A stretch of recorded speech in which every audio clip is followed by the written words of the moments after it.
명수학교 대책위원회가 학교의 정상화를 위한 공청회를 열었습니다. 대책위는 장애 학생의 교육 예산 횡령과 비민주적인 운영 등의 문제점을 언급하며 전형적 족벌체제로 이뤄진 명수학교를 비판했습니다. 대한장애인체육회 사무총장이 전 직원들에게 보낸 사내 메신저 쪽지에 음란 사진이 포함되면서 논란이 되고 있습니다. 노조는 사무총장의 해임과 함께 직원 성폭력 등을 이유로 손 사무총장을 검찰에 고소한다는 계획입니다. 시청자 여러분 안녕하십니까? 복지TV 뉴스입니다. 사학재단 경영자들의 불법 행위로 장애 학생의 교육권이 침해받고 있는 학교와 지역이 있다고 합니다. 서울 성북구에 위치한 명수학교라는 특수학교인데요. 관리 감독을 하는 서울시 교육청도 뚜렷한 대책이 없기는 마찬가지라고 합니다. 배상훈 기자가 보도합니다. 일반적으로 최초의 사학이 가지고 발전했던 단계 속에서 이게 세습되고 개인 재산화되는 그런 가정들을 국가가 책임 있게 통제하지 못하고 그들 인정해오는 역사적 과정 속에서 상당히 많은 부정부패와 비리 문제들이 계속 발생되고 있습니다. 지난 7일 서울시 의회에서는 서울 명수학교 정상화를 위한 공청회가 열렸습니다. 이 자리에는 서울 명수학교 학부모와 서울시 의회, 해당 교육청 관계자가 함께했습니다. 서울 명수학교는 성북구에 위치한 특수학교로 전국 162개의 특수학교 중 유일하게 개인으로 운영하고 있습니다.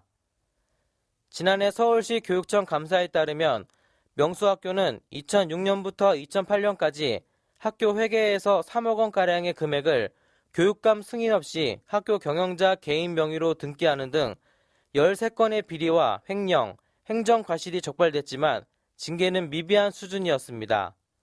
한편 안전 손잡이와 등굣길 등 명수학교의 안전시설 문제도 언급됐습니다.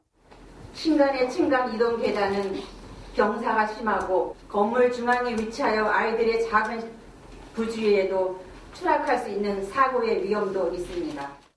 이날 공청회에서 장애계 및 의원들은 이러한 문제들의 해결 방안으로 서울시 교육청의 명수학교에 대한 중징계와 감사 강화, 개인에게 위탁하는 사립특수학교 취소와 공립학교 전학, 명수학교의 공립학교 또는 법인학교 전환 등이 제시됐습니다. 하지만 이에 대해 교육청 관계자는 형식적인 답변을 내나 빈축을 사기도 했습니다.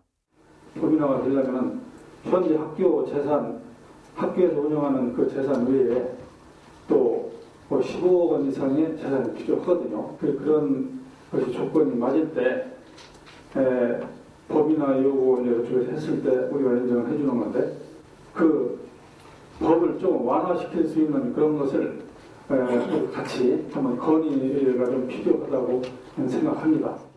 명수학교의 운영에 대한 문제와 학교 안전시설 등의 우려가 끊임없이 이어지는 가운데 해당 교육청과 정부는 서울 명수학교의 정상화를 위한 대책을 마련해야 할 것입니다. 복지TV 뉴스 배상훈입니다. 대한장애인체육회 사무총장이 체육회 전 직원들에게 보낸 메신저에 음란물이 포함돼 있어서 논란이 일고 있습니다. 현재 사무총장은 본인의 실수는 인정하고는 있지만 쉽사리 이번 사태가 해결될 수 있을지는 미지수입니다. 박정인 기자의 보도입니다.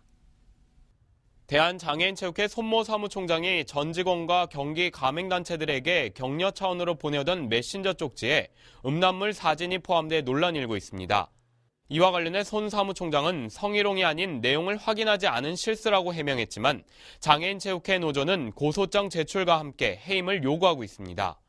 제가 동영상 문제가 발생하자마자 바로 그날 전 직원들에게 사과하는 메일을 보냈어요. 전체 여직원을 그 이튿날 여직원만 따랐고 아무래도 여직원들이 좀 마음이 다친다면 여직원들은 마음이 안 다치겠어요. 네.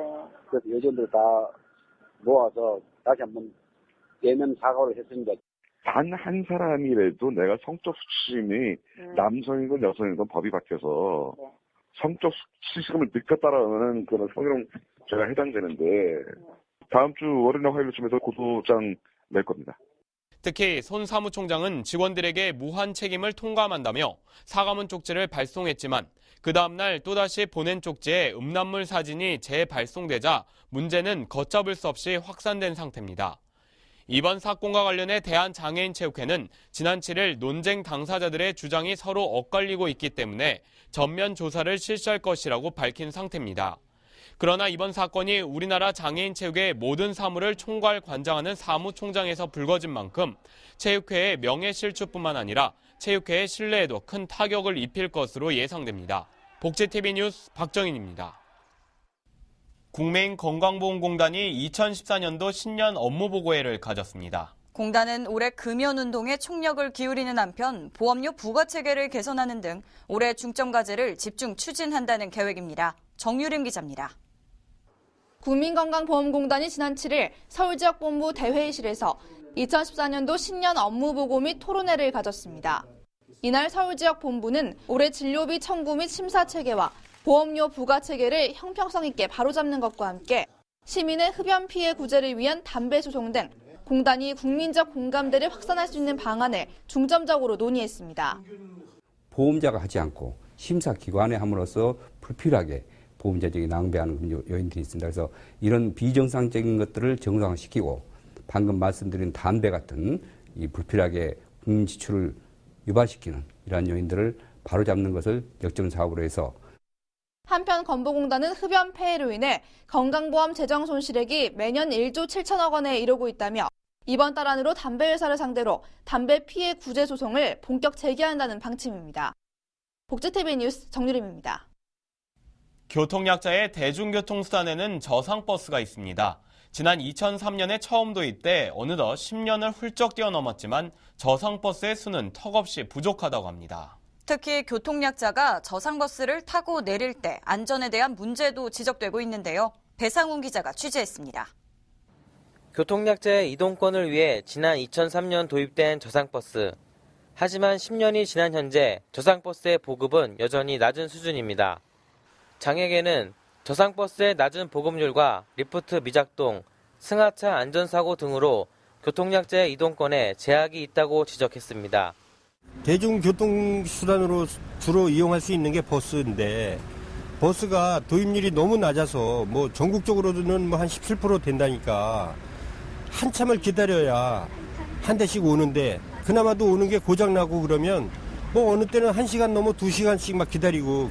교통약자의 이동권을 보장하기 위해 2005년 제정된 교통약자의 이동 편의 증진법에서는 교통약자가 아닌 사람들이 이용하는 모든 교통수단, 여객시설 및 도로를 차별 없이 안전하고 편리하게 이용하여 이동할 수 있는 권리를 가진다고 명시되어 있습니다.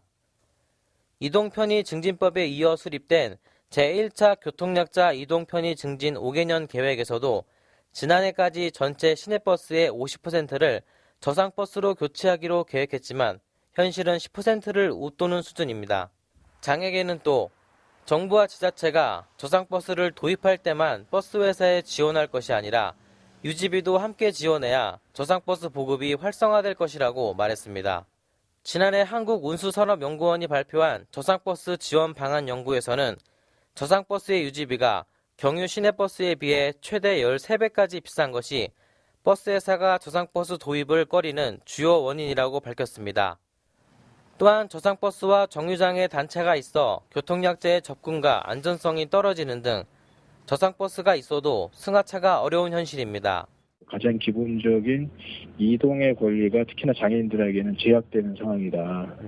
그렇기 때문에 이제 보편적으로 이렇게 이용할 수 있도록 그리고 어느 지역에서나 이용할 수 있도록 정부의 개입이 필요한 건데 강력하게. 장애계는 저상버스의 보급뿐만 아니라 교통약자가 안전하게 이용할 수 있는 환경이 보장돼야 한다고 강조했습니다. 최근 저상버스를 이용한 정지숙 씨는 버스에서 하차하는 도중 휠체어가 전복돼 지면에 머리를 부딪히는 사고가 있었습니다. 당시 정 씨는 저상버스의 리프트가 작동하지 않아 앞문으로 내리는 상황이었으며 장애계는 곧바로 지자체와 버스 회사에 책임을 묻는 한편 재발 방지 대책을 요구한 바 있습니다. 일단 그것도 중요하지만 지금 안전이 제일 중요한 거죠, 사실. 좀 무엇보다도 시청하고 구성이 그거에 대한 관리를 잘해야 된다고 봐요. 서울의 경우 저상버스 리프트 사용법, 안전교육을 진행하고 버스 회사가 주기적으로 안전교육을 진행하는지 등을 평가하는 한편 교육 증빙 자료를 제출받아 평가에 반영하고 있습니다. 교통약자의 안전한 이동과 권익을 위한 목소리가 이어지는 지금 정부는 책임 있는 정책으로 사각지대에 놓인 교통약자의 이동권을 보장해야 할 것입니다. 복지TV 뉴스 배상훈입니다. 정신과 진료 기록만으로 보험 가입을 거절해왔던 차별을 근절하기 위한 법적 안전장치 마련이 추진됩니다. 새누리당 신혜진 의원은 가벼운 수면장애나 우울증 등 정신과 치료를 받은 국민들이 정당한 사유 없이 보험 가입을 거절당하지 않도록 하는 내용의 정신보건법 일부 개정 법률안과 보험법 일부 개정 법률안을 각각 대표 발의했습니다.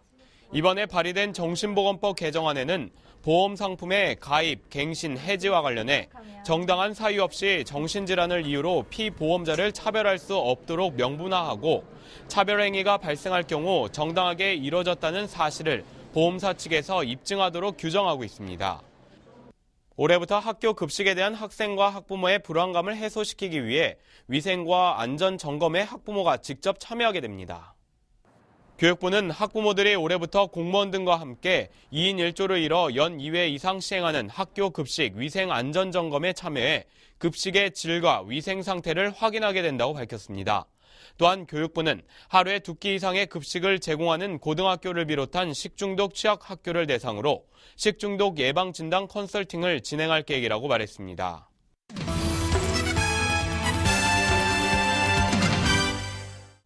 복지TV 네트워크입니다. 제주의 시민과 사회적 약자의 복지 증진을 위한 노력이 법안 발의를 통해 이루어지고 있습니다. 제주에서 강성준 기자가 취재했습니다. 서민과 사회적 약자를 위한 민생 법안이 발의되고 있습니다. 최근 노인복지법 일부 개정 법률안과 장애인 고용 촉진법, 직업재활법 일부 개정 법률안 등 사회적 약자를 위한 법안이 발의됐습니다. 또한 국민건강보험법 일부 개정 법률안과 영유아보육법 일부 개정 법률안 등 서민을 위한 법안도 발의됐습니다. 장애인들이 일할 수 있는 세상이 되어야 합니다. 장애인 고용 촉진법을 개정해서 장애인분들이 안정적으로 일할 수 있는 구조를 만드는 데 최선을 다하겠습니다. 특히 공공기관에서 장애인들을 의무 고용할 수 있는 부분들을 보다 확실히 하여서 장애인분들이 공공기관에서부터 일을 하기 시작해서 대기업 등 전반적인 기업으로 확산하는 데 최선의 노력을 다하도록 하겠습니다. 그동안 장애인 LPG 차량 특수세 폐지 촉구, 공공주택의 장애인 우선 임대와 분양 방안 모색, 장애인 교육 지원법 국회 통과가 이루어졌고 이 같은 법안이 장애인의 복지 증진 개선에 큰 도움이 될 것으로 보입니다. 복지TV 제주방송 강성준입니다. 장애인 체육 활성화를 위해 경상북도가 장애인 스포츠대학과 생활체육 프로그램 등 다양한 시책을 추진한다고 밝혔습니다. 경북도의 장애인 스포츠대학은 체육시설이 열악한 군 지역에서 장애인들이 쉽게 생활체육을 즐길 수 있도록 돕고 있습니다. 또한 생활체육 프로그램은 생활체육교실, 동호인 지원, 청소년 체육활동 지원 등의 사업을 진행하며 장애인들을 위한 장애인 체육관 장소 임차, 체육용품, 지도 강사를 지원할 예정입니다. 광주광역시가 2014년 지역사회 서비스 투자사업 지침교육과 신규 사업 설명회를 개최했습니다. 지난 7일 광주지방공무원 교육원에서 열린 행사는 지역사회 서비스 제공기관 종사자 200명을 대상으로 올해 변경된 주요 개정사항과 전자바우처 시스템 개선사항, 신규 사업을 설명하기 위해 마련됐습니다. 최현주 광주복지건강국장은 사회 서비스가 시민들의 피부에 와닿을 수 있도록 일선 현장에 있는 제공기관에서 사명감을 갖고 시민들에게 도움을 주는 사업을 운영해 줄 것을 당부했습니다. 전남 무안에 위치한 한 기업이 지역 인재 육성을 위한 장학금 전달식을 가졌습니다. 지난 7일 삼영산업은 장학생 인재 육성 프로그램의 일환으로 무안과 한평의 초등학생 20명, 중학생 13명, 고등학생 1명과 대학생 2명에게 장학금 총 1,490만 원과 기념패를 전달했습니다. 이날 행사에서 삼영산업 고춘석 회장은 아무리 힘들어도 꿈을 포기하지 않는다면 우리나라의 훌륭한 인재가 될 것이라며 학생들을 격려했습니다. 희망을 싣고 달리는 오감만족 희망밥차. 동여수 노인복지관이 지난해 이동 밥차 사업에 선정됐는데요. 자원봉사자 발대식이 열렸습니다. 지난 7일 발대식을 가진 봉사단은 앞으로 여수해양공원에서 주 2회 운영하며 1회 제공 시 200인분의 식사를 제공합니다. 오감만족 희망 밥차 발대로 여수 서부권에만 있던 밥차 봉사활동이 여수 동부권까지 확산이 돼 어르신들의 중식 해결에 큰 도움이 될 것으로 보입니다.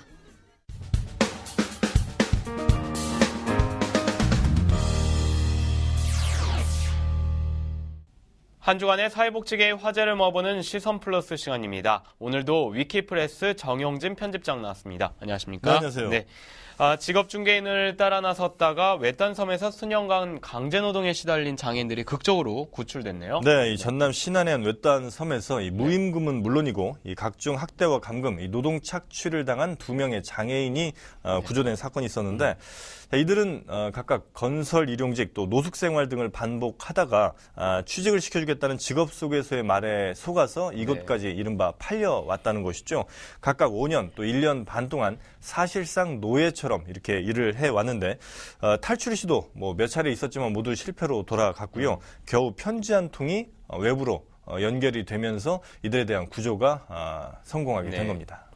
계속되는 이 장애인 노동 착취와 인권 침해는 과연 어떻게 해야 될까요? 글쎄요. 일단 구조적인 문제가 좀 있는 것 같습니다. 이쪽 특히 이제 전남 신안 앞바다 같은 경우는 한 1,000개 정도의 섬이 있거든요. 이런 외딴 섬들 모두 다 관리하는 것이 좀 쉽지는 않다는 게 하나 있는 것 같고 또 저임금 노동자를 구하려는 어떤 지역 주민들 또 근로조건이나 근무지 등 기본 정보조차 알려주지 않고 수백만 원의 이들을 넘기는 직업 소개서라든지 이런 사람들에 대한 철저한 단속 처벌이 좀 있어야 될 것 같고요. 또 하나 이들을 관리해야 할 경찰이나 공무원들도 이번에 사실상 자신들의 임무를 좀 방기했다 이렇게 볼 수가 있겠습니다. 그 정도의 노동 착취가 수년간 있었다는 것 사실은 몇 년 전에도 이런 비슷한 일들이 있었기 때문에 충분히 관리가 가능했음에도 불구하고 그런 일들을 제대로 하지 않았다는 것이죠. 지역 주민들 혹은 이런 직업 소개서들 철저한 처벌이 좀 필요할 것 같고요. 그리고 이들을 관리해야 될 공권력에 대한 다시 한번 점검도 필요한 것 같습니다. 수사도 수사지만 이 취약계층에 대한 총체적인 대책이 좀 조속히 나와야 할 것 같네요. 네, 다음 소식은 이 장애인들의 권리 옹호 체계를 제도화하고 법적 기반을 모색하자는 토론회가 열렸습니다. 그렇습니다. 광주 도가니 사건이라든지 원주 규례 사랑의 집 사건, 부산 형제의 집 사건 등 굵직굵직한 여러 사건들이 좀 있었는데 이 장애인들이 피해를 입었던 수많은 사건들, 이 사건이나 가해자에만 우리가 관심 갖는 경우가 많습니다. 이들 어떻게 처벌됐나 이런 거 관심 갖는 경우가 좀 많은데 정작 피해자들에게 필요한 것 물론 이 가해자들에 대한 철저한 처벌도 필요하겠습니다만 피해자들에 대한 보호 이런 것들도 반드시 좀 필요한 거거든요. 그런데 이 피해자 입장에서는 자신들의 어떤 당장 필요한 여러 가지 것들 금전적인 문제가 될 수도 있고 당장 있어야 될 집 같은 것도 필요할 수가 있을 텐데 이런 거에 대해서 물론 이제 법이 있습니다. 어떤 피해자 형사 사건에 대한 피해자를 보호할 수 있는 법적인 조치는 물론 있습니다만 특히 이제 장애인들이 그 피해자였다면 조금 더 그 특성을 이해한 여러 가지 보호 장치들이 필요할 수 있거든요. 이것을 어떤 현재의 법안에서 추가로 할 것인지 아니면 특별법 형태로 만들어서 다시 좀 제정을 할 것인지 이거에 대한 좀 토론이 있었고 이런 발전적인 토론이 여러 차례 좀 반복되면서 이 장애인이 어떤 형사 사건의 피해자가 됐을 때 반드시 좀 받아야 될 여러 가지 보호 장치들 확실하게 마련됐으면 좋겠습니다. 방금 전에 말씀하신 것처럼 어떤 권리 옹호 제도가 제도로서 끝날 게 아니라 이 법적 제도화가 좀 돼서 제도적 장치가 마련됐으면 참 좋겠습니다. 네, 다음 주에도 다양한 사회복지계 소식 전해주시기 바랍니다. 고맙습니다. 복지신문고에서는 시청자 여러분의 제보를 기다리고 있습니다. 복지TV나 웰페어뉴스 홈페이지 또는 이메일로 많은 제보 바랍니다. 전라남도 광주시의 올해 공립중등학교 교사 신규 임용시험에서 뇌변변 장애인을 불합격 처리한 것과 관련해 논란이 일고 있습니다. 수업 실현과 심층 면접인 2차 시험에서 의사소통이 불편하다는 점이 사유였다고 하는데요. 장애를 고려한 시험 평가 기준으로 채점을 했다면 결과는 어떻게 됐을까요? 이상으로 복지TV 뉴스를 마칩니다. 시청해주셔서 고맙습니다.